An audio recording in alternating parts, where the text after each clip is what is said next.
tsangwame ni bayan gari ya kai ni a kila ko a so ni a kare da kuwa bar ni kikin faso kano ni a kullum cikar ki bani ni na nuna miki so amma ki kuma baki mini kara ba ta iri yarinya yau soyayya da aniya ba laya ni na ne cikin sauya ba wai na bane amma na gaji na ta ji tuya ni ai ba so bane shi ne sanya miki yawan sabani mai haƙuri a so da kenan mai haƙuri a so da mu wallahi ba zan dawo ba mai haƙuri a so da sauya mai haƙuri a so da mu Kaduna, Kaduna, Kaduna, Kaduna, Kaduna.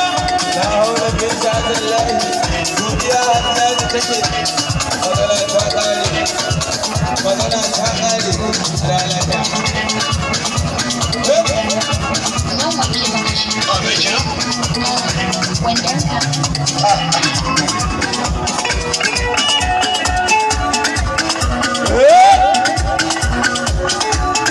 Kamata ya ɗage wannan shari'ar.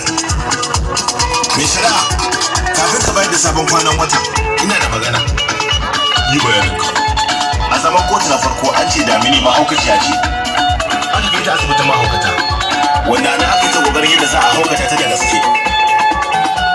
Kafin zama na gaba, an ce ya ce asibitin da take kwance.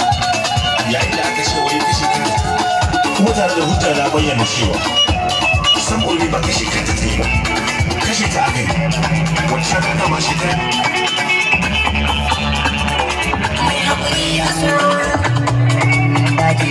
Mai haƙuri a so. Wallahi ba zan dawo ba. Mai haƙuri a so. Na sauya mai haƙuri a so da. Ni na ce ba zan dawo ba. Mai haƙuri a so. Ai haƙuri bai zama hauka ba. Mai haƙuri a so da. Kuma soyayya ba ya ƙi ba. Mai haƙuri a so. Ta ɗauka ban san kaina ba. Mai haƙuri a so da. Bata san zan yi da kaya